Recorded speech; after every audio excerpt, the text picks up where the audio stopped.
Do you know how to eat when you're hungry and stop when you're full?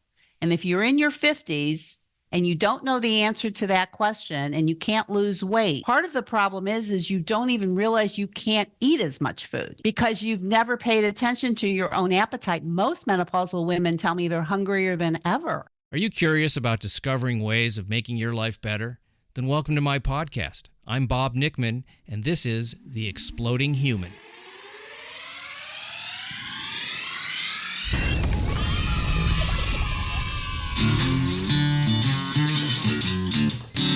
Listen in while I talk with all kinds of people in the fields of personal growth, health and healing, alternative therapies, psychology, spirituality, environment, and the future.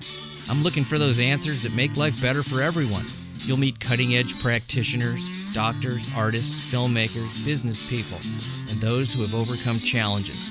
The brave, the curious, anyone who's out there helping us humans to explore, expand, and explode. Hey, welcome to The Exploding Human. My name is Bob Nickman. My guest today is Dr. Deb Butler. She is a master weight loss and life coach. Her previous career was that of a chiropractor and nutritionist, but she struggled with her own weight over a period of many decades. She then transitioned into helping primarily menopausal women with weight loss, keeping weight off, and we're going to be talking about some of the techniques which she employs, which is not so much about the specific foods and nutrition, but the mindset and how to change our beliefs and how to approach food in a way that is healthy and sustainable. It's a fascinating talk. Deb speaks from the heart and from quite a bit of experience. So let's get into this. This is Dr. Deb Butler. It's so great to have you here. I'm so glad you're doing the show. We got a lot to talk about. Thanks, Bob. It's great to be here, and we're going to have some fun. That's what I know. I hope so, because, we are going to talk about weight and weight loss and all the things that go with it. And it's such a big topic, particularly, and I'm going to say this for women even more so. And I know you kind of specialize in that arena. And, I had somebody on here and she was talking about how many years she had spent chasing thin, is how she put it. And I thought that was great. Me too.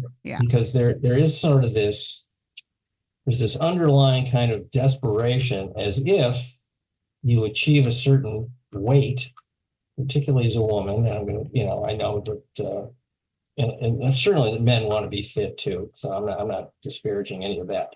But you hit this goal, and then happily ever after. It's a little Cinderella kind of thing to me. Good point. And I find it for most women to be a constant frustration and disappointment, which, of course, when I'm frustrated and disappointed, what do I want to do? I want to have some comfort food. That's what I want to have. Do you? Yeah. Oh, good. Well, we can talk to you too. Yeah. I don't do it, but that's what I want to have. Uh-huh. I do it very minimally. I had an issue with sugar for a while. Uh-huh. So that was probably the hardest thing to extricate myself from. And it's probably the worst thing that there is in terms of, for me, it created a lot of other issues that I just didn't feel good, really the main thing. So let's, I'm talking a lot. You're my guest and I'm doing all the talking here, but, it's a topic that I really find pervasive, particularly in our culture, weight loss and dieting and all these things that don't really work. And I know you had a struggle with your weight according to your bio. So welcome to the club. Welcome to the club. And I'm not in the club anymore, I'm happy to say, but I was part of the club for a long time. Yeah. And it is something that a lot of women go through. And I also know that you were a chiropractor and nutritionist. I was. You've done a lot of different things. So what made you go from, chiropractic and nutrition and all that stuff into focusing on weight loss and keeping weight off, which I think is the most important part of it. Anybody can lose weight. Can you stay lost and, with in an ideal way? Mm-hmm. And particularly with women. And I think part of it, what you do is menopausal women. So I've given you a lot to talk about here. So yeah. I'm going to be quiet. No, keep talking because you're bringing up some good points for me to talk Okay, about. well, I'm ready to hear you now. Okay, good. So what happened to, I mean, obviously you were interested in chiropractic nutrition a long time ago, before most people were even thinking about that kind of thing. So how did that happen? And then how did you transition to what you're doing now? Well, I was a chiropractor probably for about 35 years. And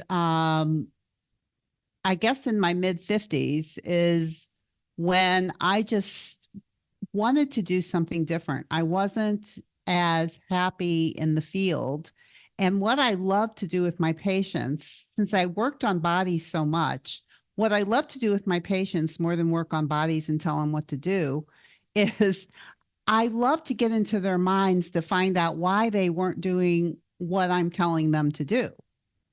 And it became kind of frustrating. And at the same time, I was having my own issues with being in menopause and not being able to lose weight that I was used to losing weight. I had a diet mentality. I went to Weight Watchers. I was a lifetime Weight Watcher member for 30 something years. And my way of being a lifetime Weight Watcher member was to go up and down 20 pounds, 200 and God knows how many times. I probably lost 250 pounds in my life, losing the same 20 pounds. So I'd go to Weight Watchers and follow my point system.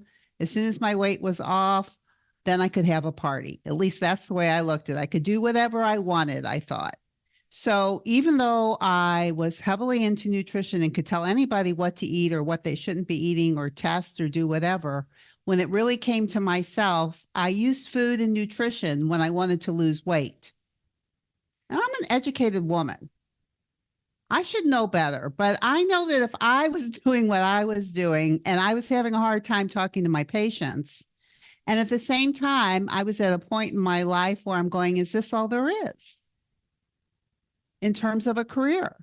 Like I thought, oh, I would be a chiropractor and I would do it for the rest of my life. And then my life kept getting longer and longer. And I'm going, I don't know that I want to do this anymore. And it was about that time that I started getting into this whole concept of coaching and life coaching. And that concept, maybe 15, 18 years ago, when I first started learning about it, was probably just as unusual as chiropractic was 40 years ago. Nobody knew what a chiropractor was. And at this point, when I was saying, well, I'm going to go learn about coaching, people were going, what is that? So I think I always have been a little enticed by things that were on the outside and ways of being able to get to the root, because chiropractic was a way of getting it to the root of problems. It wasn't just covering them up or going and getting medicine or going to a medical doctor. It was deeper. And I like that. And I think with coaching, became the same thing as why do you do what you do? And it's not like I wanted to be a psychologist. I wanted just to help people see what was going on in their minds and what they were thinking. And once they knew what they were thinking, they could change the way they think and create a different reality. I don't care if it's with their bodies or with their life or whatever. That's kind of like the beginning of how that all started, was a discontent with what I was doing and a desire to do something different and to help more, which is the way I felt when I was 26 years old, when I wanted to be a chiropractor and I thought I was too old. I was 26. I already had a degree. I was already working. And I thought, oh my God, I'm too old. And then when I was in my 50s, I'm going like, I'm too old to change my career. I'm too old. And so, it's like when I'm working with people now, it's this whole conceptual thing of whatever you think. It's like, oh my God, that was already a long time ago that I was thinking I was too old. I mean, you're only as too old as what you think. So you're really talking about a belief system that somebody might have. Yes. And how that rules behavior. Yes. Yes, that's what I'm talking about. Exactly. I think it's one of the more challenging things to deal with in life is to go, well, this is what I believe. And it's so ingrained, even though it's not working, I still believe it, and so you continue behaviors that don't work. Trying to get to that, I mean, even in my own life, trying to figure out things that aren't working and what is stopping me, what is the limiting belief that I have And let's talk about it with food, because that's what we're here. Of course. What do you think most people say to themselves? The reward is part of it. I work hard. I lost this much weight. I deserve something wonderful. So I'm going to have a treat. And even though I know in my mind that that treat is not healthy for me, I'm going to do it anyway. What is that thing? I'm going to do it anyway. There's some sort of a sense of I'm going to get a type of relief from some sort of a tension or dis-ease inside of me that this is going to fix it, even though I know it's temporary. The way that I work and the way that I teach is I like to teach people to have a belief system around food that they actually could eat whatever they wanted. I think as soon as you think you can't eat something, I don't care what it is, you're going to want it that much more. And just because you think you can eat whatever you want doesn't mean you're going to go around eating bonbons all the time. Right, But exactly. I think as soon as you believe, actually, and I work a lot with people on just the belief system that they can eat whatever they want. And I realize that we have foods that have no nutritious value, but I also believe that you can eat it. I don't think you would make your full diet of it, but I think that you can have some of it as long as you can mindfully enjoy it and stop the minute that you're done and you're not attached to it. And I think it starts with first believing that you could eat whatever you want, because when you think you can't, I can't have that. I can't eat that. I'm not doing that. Poor me, I'm overweight, therefore I can't have that. It's almost like losing weight becomes a punishment, like there's something wrong with you and you can't do what other people are doing and you're being punished. It's a little tricky because there are certain things, like my wife always says, I love bread, but bread doesn't love me back. That's how she puts it. And so you have this thing that you do love it and you can enjoy it while you're doing it, but then you're going to pay everything has a equal and opposite reaction. It's just a natural law. You do something, you're going to have an equal reaction to what you do. Could be a positive one or a negative one. It's hard to say. Well, it depends on the thing. Mm-hmm. So how do you deal with that? So let's just pick bread, because a lot of people, they eat bread, they're allergic to wheat, they put on weight, they get bloated, they don't feel good, they feel sluggish, pasta, that kind of stuff really tires people out. I know for me, if I eat a bowl of pasta, I'm going under quick. Within an hour or so, I'm taking a nap and I don't feel good. Mm-hmm. So I don't eat it because it makes me feel, I look at it and I go, I'm not going to eat that. It doesn't feel good to me if I do it. I don't feel deprived. So you could eat whatever you want, but you choose not to eat that because you don't feel good when you eat it.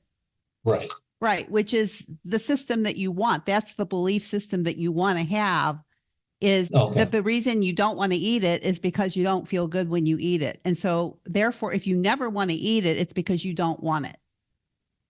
When you say, I don't want it, it's very different than when you say, I can't have it.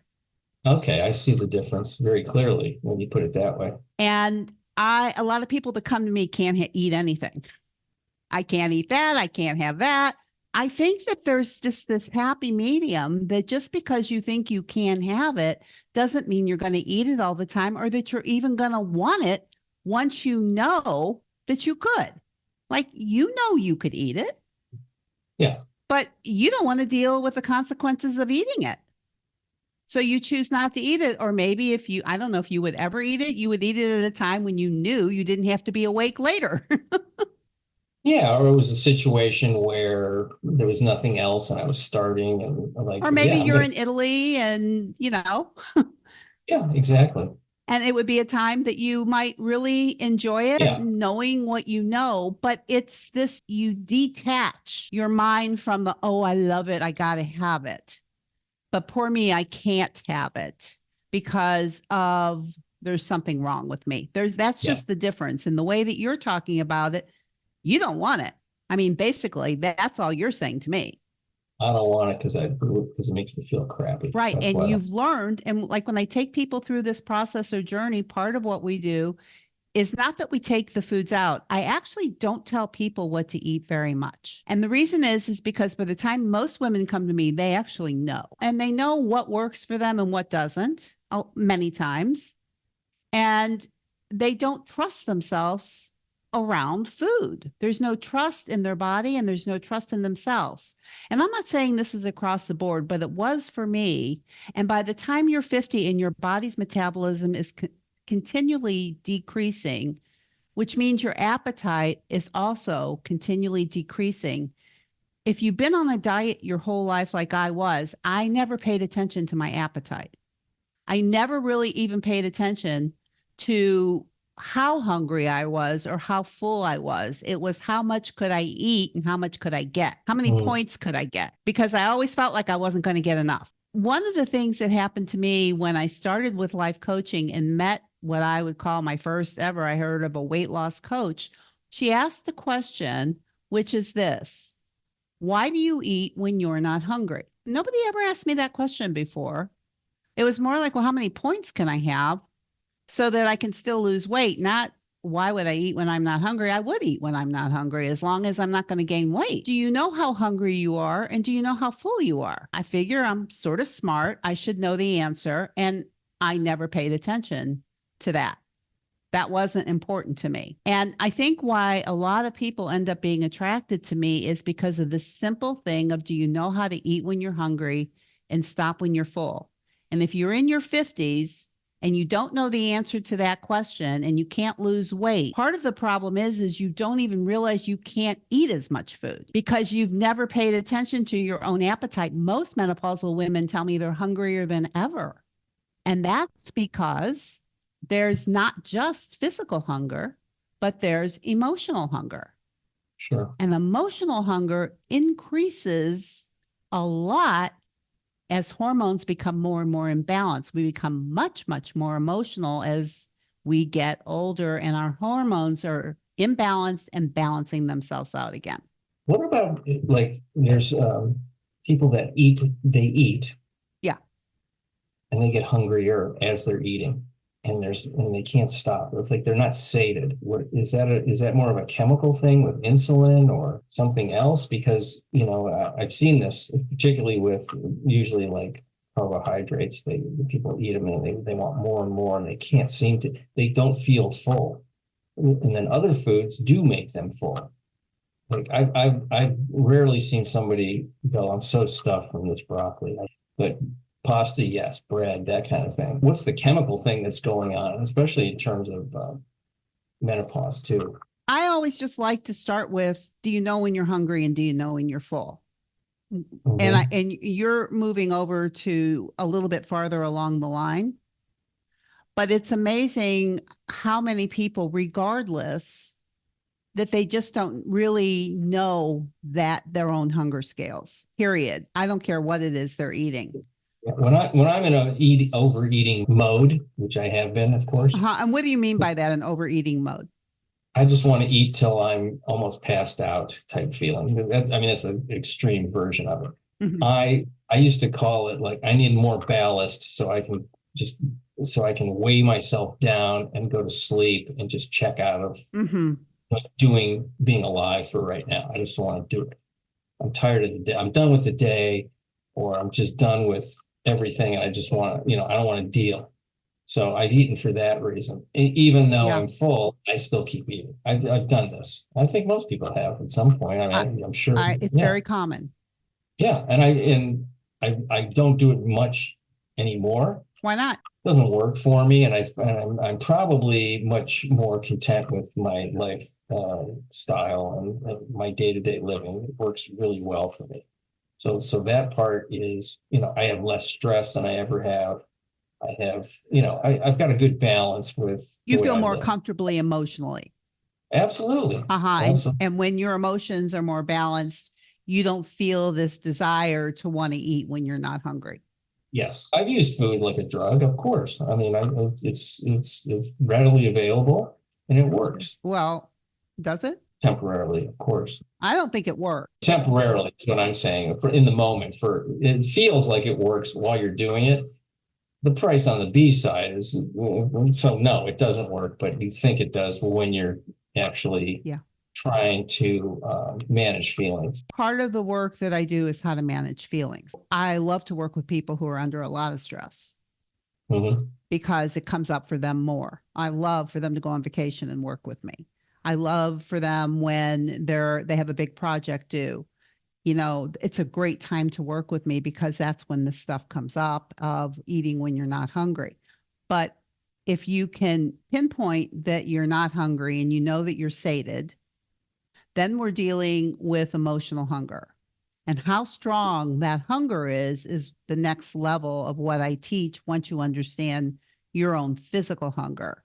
And with physical hunger, I work with a scale from a -10, which is starving, to a +10, which is stuffed. I came up with the numbers of eating between the twos, meaning you start at a -2 and stop at a +2, knowing that you could get a lot hungrier and knowing that you could eat a lot more, because that's really the way our stomachs are. Is it stretches. We could eat a lot, but when is it that our body basically is telling us to stop? So we know in little kids, they have some kind of a stopping factor where, if you try to make them eat something and they're not hungry, they're going to throw it in your face. It's just not something that you can push down their throats. And I feel like we're all still have that kind of wiring. It's just that, we've kind of misused it. At least for myself, with following external diets, I stopped listening internally to what was going on. Being able to know what's going on inside physically and emotionally, it's a beautiful time in your 50s if you haven't learned yet. It's a beautiful time to learn it because you have another half of your life. And I really think when I stopped eating so much emotionally in my 50s, because I was using food because I wasn't happy. I liked to go out and drink after I was through working because it was like a celebration at the end of the day. And when I say drink, 1 or 2 glasses of wine, but it was part of what I did. And I could only do it if I wasn't counting points when I was off the system. And what I love to teach people is that you can do these things and be connected. You don't have to leave and party and then come back and diet. Now is a really good time to learn it once and for all. And for me, it made it easier for me to change careers when I stopped using food so much. I could live with the discomfort of what I was having about my career. And since I wasn't eating it and filling it, I actually could follow it, which is what I see a lot of my clients doing. Is it's like they'll say, well, it's about the food, but it's really not about the food. They journal what they eat, but the only reason I'm concerned about the journaling is that so they can see the difference between feeding emotions and feeding physical hunger. And if they're not feeding physical hunger, what's actually going on? So journaling is part of the techniques that you use. Anything else that you recommend to people to kind of learn this about themselves? Well, one of the things I love to do is to actually do some mindful eating and use what I call joy eats, non-nutritious foods, but to eat it bite by bite, tasting each bite, writing it down, and stopping the minute you're through, enjoying it, like when it loses its appeal. And when you're doing it very slowly, most people are very frightened of doing these things because they already have belief systems that they can't control themselves and they shouldn't eat it. I mean, most people don't enjoy these foods that have no nutritious content because they don't think they should be eating them to begin with. So they don't really enjoy, and they try to get as much as they can in because tomorrow they're going to not eat it anymore. I'll never have it again. I'll never have it again. I don't know how many times I said it. And I love people to think, well, of course I can have it again. I can have it anytime I want. And just because you think that doesn't mean you're going to go back and eat it as quickly as you can. It makes you feel more free, but it's a process. Oh, yeah. I'm sure there's a lot of stops and starts where you kind of go, oh, I had some success, and then you slide back a little bit. You go, oh, that didn't work. Let me go back to trying this again. So you were saying about menopause, there's a hormonal change, and that changes what else because of the hormone? And is there ways of dealing with hormone imbalance that you recommend, or send people to somebody else, or are there situations like that that isn't just a coaching thing? Oh, it could be. And if somebody is having, if for instance, somebody is, let's say they're doing everything they can be doing and there's no weight loss, then for sure, they may need to see their medical doctor. They may need to have their hormones balanced. Usually when people come to me, a lot of this has already been done.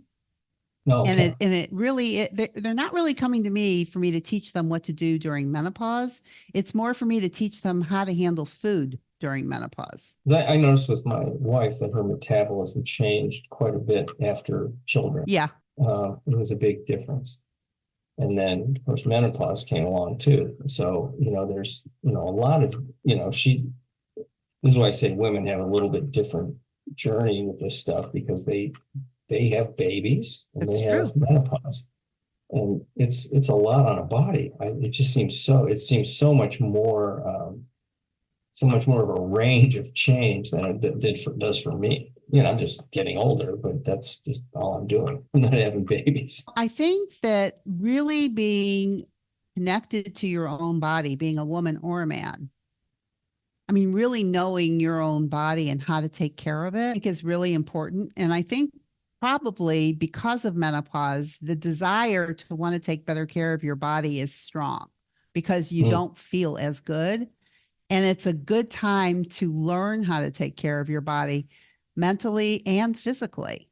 Yeah, I think it's very motivating. I think menopause is quite motivating. There's a purpose to it. Part of the purpose is to get to know yourself better and to be more aware of what it is that you want.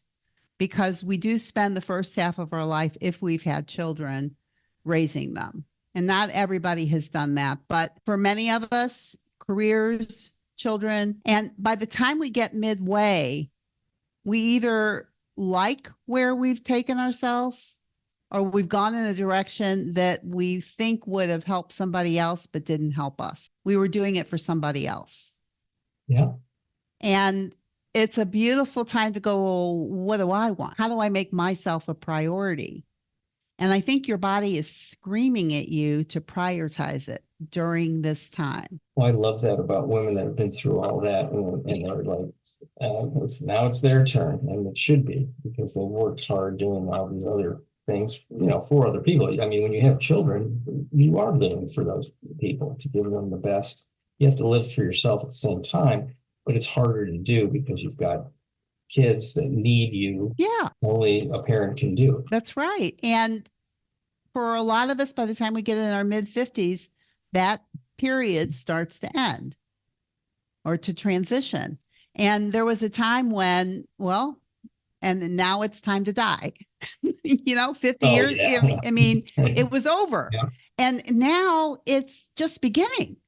So how do we take care of ourselves? What do our bodies need? How do we balance it? How do we make menopause? To me, it's like awakening. You can go back to sleep or you can wake up. And I'm suggesting it's time to wake up. And I think your body is saying, do you want to wake up?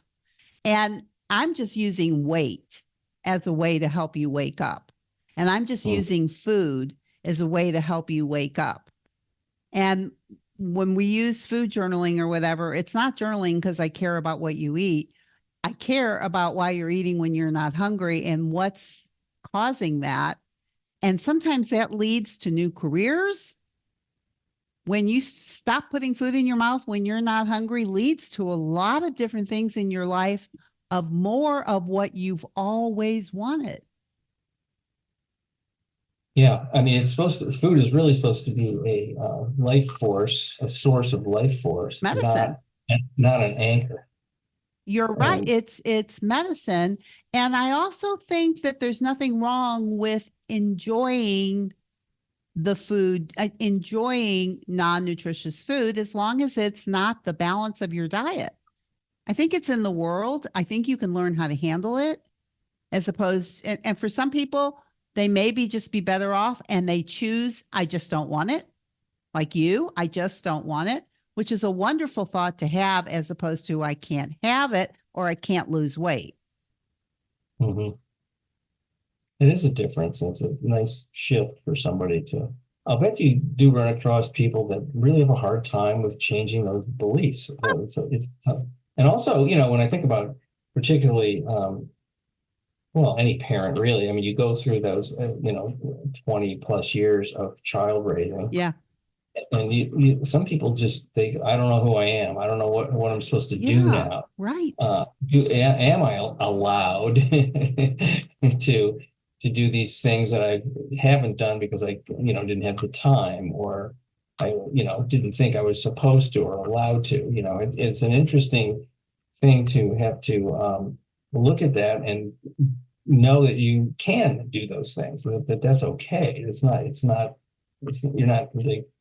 You're not betraying anything. You're actually doing the opposite for yourself. Mm-hmm. And maybe some people even see that as being selfish in some way. I don't really know. Well, I think selfish is an interesting concept, and a lot of Isn't women, it? and I think it's always worth looking into, because I think a lot of women have those thought processes of selfishness when they're trying to take care of themselves, or they've been taught that it's wrong. There's a lot of systems that come into play when it comes to taking care of yourself. And when selfishness comes up, that's when I get to work. I was just thinking about many years ago. Mm-hmm. I asked my mother at the time, I was probably in my 20s. Yeah. And I said, what's your biggest regret in your life? Mm. I don't know why I asked her that. I just did. And she goes, or what would you have done differently?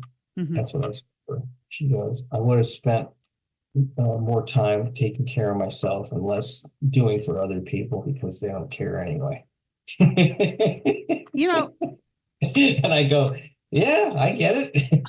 I think, I would say women more than men overall, but I work with a lot of people that think that they can read other people's minds and that they know what they're thinking. And they're trying to please that thinking. And they know what they're thinking and they ignore it. And they try to acquiesce to somebody else's. Well, he would want me to do that, or she would they? I don't even know. She doesn't even know, but she thinks it, when we have our own brains and our own thinking right in front of us and we don't honor it. We know what we want. Yes. We could almost separate so much from it that we don't see it anymore or don't think it's important. But I think this time of life, it's time. What do you want? Do you know what you want? It was very confusing for me. Very confusing when I thought, well, what do I want? And could I stop practicing this career? I could stop. I didn't think I could. I believed I couldn't. Right. Well, I trained, I worked at this. There's nothing else I can do. There's, the voices will tell you all kinds of things. The thoughts. That was the beauty of coaching. Coming in at that time was really being able to look at that for myself and to help other people look at it for themselves. Because, when we're in our 20s and we make career options or choose careers, how much wisdom do we have to know what we want? Not much. Not much, but we make big decisions. And then we hit our 50s.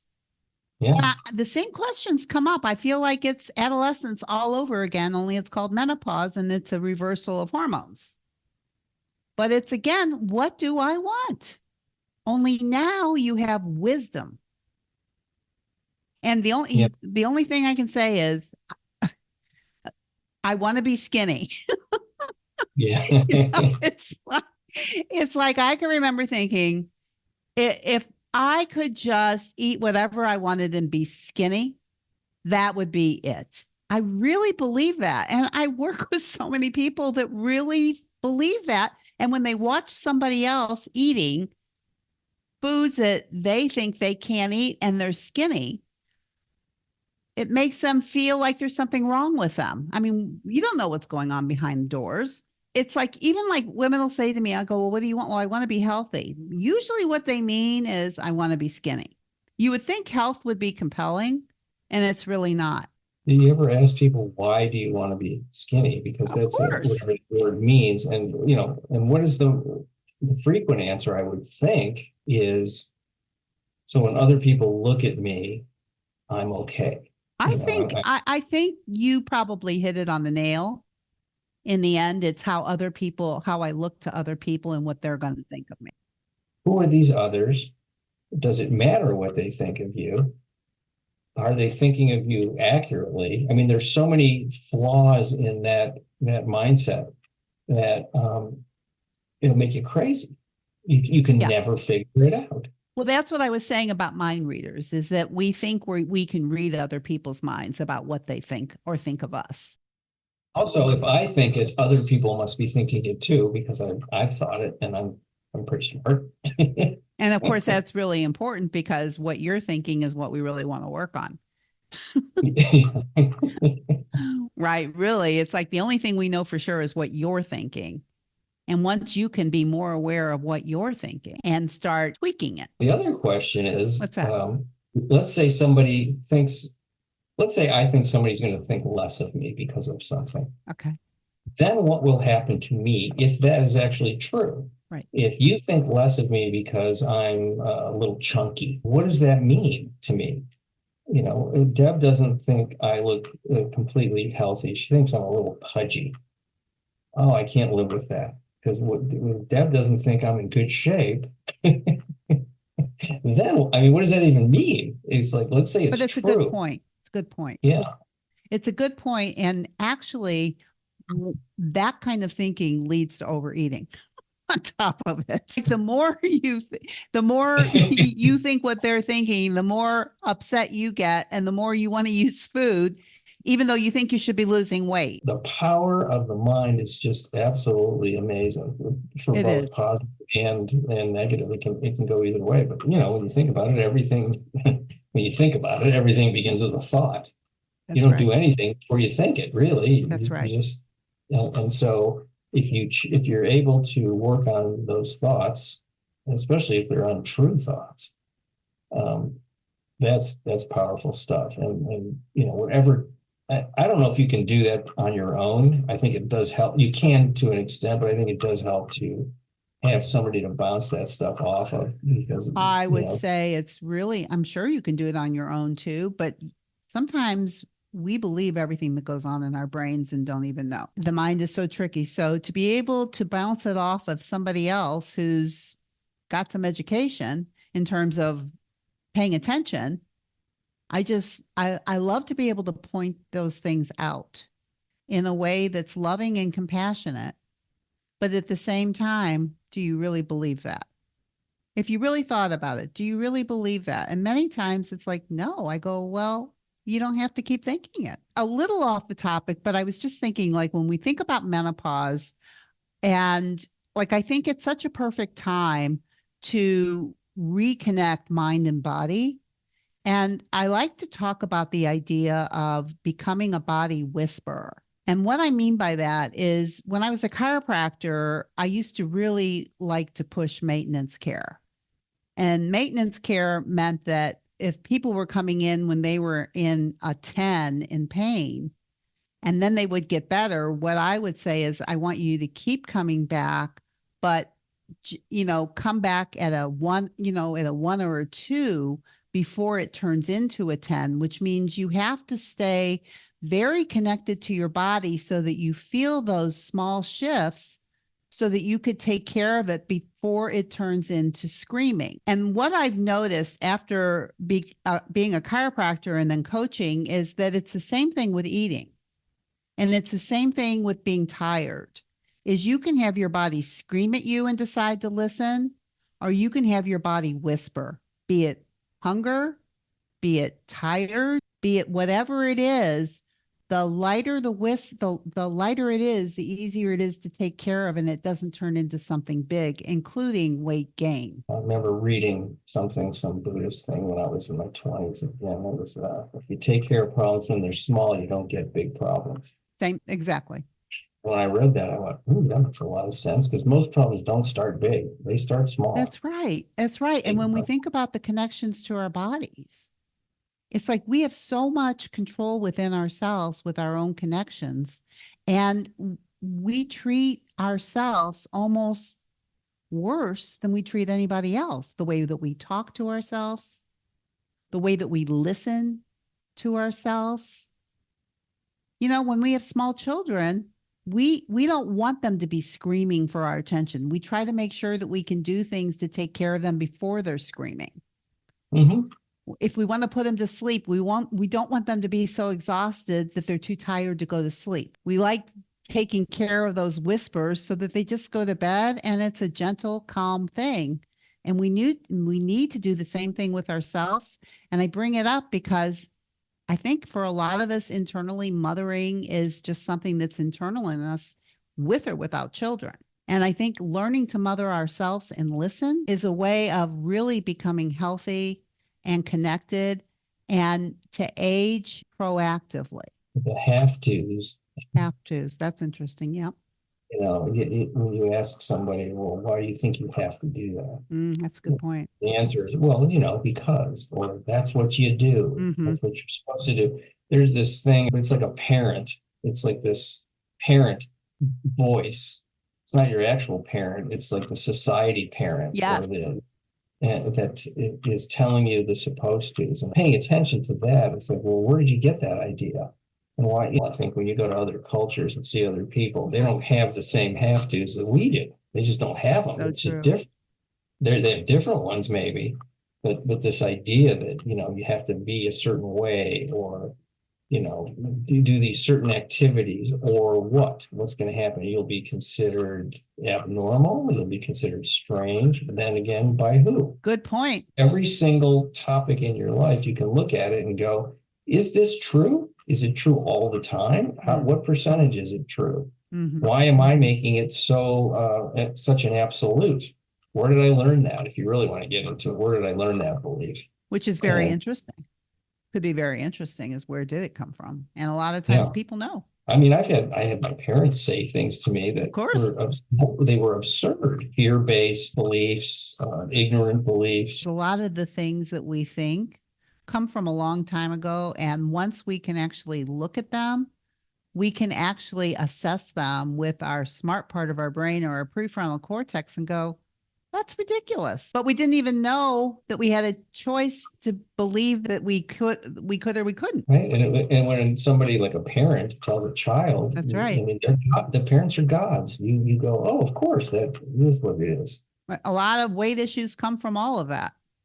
You know, your belief system about your body comes from way back when. There's a little bit of psychologist in you there, or at least somebody, you know, a little bit of, I don't know what you would call it. I'll say psychologist. Yeah. But, you know, to deal with people, they have to trust you enough to say these things that they might not have said to anybody else. That's right. You know, just being able to point out, is that what you want to believe? Is that what you want to think? Just asking. And even though, you know, I don't go into traumas, but I think that what we think now about our past is totally changeable.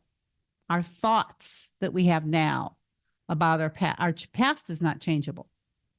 But what we think now about it is. It's a simple little thing that sometimes we still think things about our past that hold us back now, and we don't have to keep thinking it. I was thinking this is a very light thing, but when I was a kid, I was watching this painter paint a house across the street, and he fell off the ladder. The ladder slid down the house, and he fell down, and he hurt his hands, and they were bleeding, and it freaked me out. I was a kid, and I could not go up a ladder for the longest time because I saw this thing, you know. And I went, and I don't know what happened. And one day I just went, you gotta go up a ladder. There's just too many reasons you need to be on a ladder. You know, you have a house and you have things you need to do. And it took me a while. I mean, I really had to go through, you know, go up a few rungs, then I'll come down, see that nothing happened. You know, how many people have you seen fall off ladders? Just one time. Yeah. Very self-aware. You're very self-aware. Well, I guess, you know, because I wanted it. The thing is, I wanted to be able to do it. So I had to work with my mind. Right. Have you ever seen anybody successfully go up a ladder? Yeah, all the time. More than somebody falling? Yeah, like by 1,000,000 to 1. I've never seen it except the one guy. That's great. And by the way, he did get up and went back. He went back It's good up. to remember. Yeah. Forget about that. Don't forget about Yeah. that. Things are very, very changeable. I know for sure people who are listening to this, you can do anything you want to do. And your 50s and older is a really good time. It's not too late. You're just on time. Maybe a lot of people who are watching this don't realize how much of their life is ahead of them. Because I remember thinking when I was in my 50s, I was too old. I can remember when I was 26 thinking I was too old. Yeah. I mean, so that thought is not a great thought. And anytime you think it, just know it's a thought that probably will not serve you. So if people want to contact Deb Butler or Deborah Butler, whatever you want to call her. I like Deb because it's like I said, we talked before. I said, that's funner. It is more fun. I like it too. But if people want to contact you, especially, you work mostly with women, I'm sure. Mm-hmm. And if maybe you're in menopause and you're having some food stuff, you might be the perfect person to get a hold of Deb. How do they do that? Well, one way is that you can listen to my podcast. Oh, yes. Which is called Thinner Peace in Menopause and Beyond. And I like that, like inner peace, but thinner peace. Exactly. The inner peace. Mm-hmm. And the I has a peace sign. The inner peace. Okay. And the I has a peace sign over it for the inner peace. Cute. The marketing and the creativity with the I. And there's a lot of truth to it because you can be thin and not be at peace. And you can be in a fight and you can have no trust and you can be thin. Or you can be thin and you can be at peace and you can trust yourself and you can be comfortable around food and know that you can eat whatever you want. It's just, what do you really want? And so in my podcast, which I probably have like 450 episodes, so it's about 6 years worth, lots and lots of tools to teach you all the things that I'm talking about right now. And it's all free. But you can also, if you like what I'm saying and you want to learn how you might want to work with me, then you can go to Dr. Deb Butler at drdebbutler.com/work with me. And you can set up a 30-minute mini session with me and I can tell you how the program works. We can find out if it would be a good fit for you. Sometimes it is, sometimes it isn't, but it's a good way to find out. And from the comfort of your own home. Thank you so much for talking to me today. What a wonderful talk. We went to a wide range of offshoots of this. Yeah. Yeah, it was great. Thank you. Yeah. Getting my brain working, making me think. Oh, good. Me too. I always enjoy talking to people that do cool stuff, and you're one of them. Thank you. Thanks for being on the show. And folks, Deb Butler is the person. Thank you. Much appreciation for you folks listening to The Exploding Human. The website is theexplodinghuman.com. There's a YouTube channel where you can listen. That is The Exploding Human with Bob Nickman. Once again, I want to thank Deb Butler for being on the show. Check out her podcast, Thinner Peace, and her website. Have a fantastic day.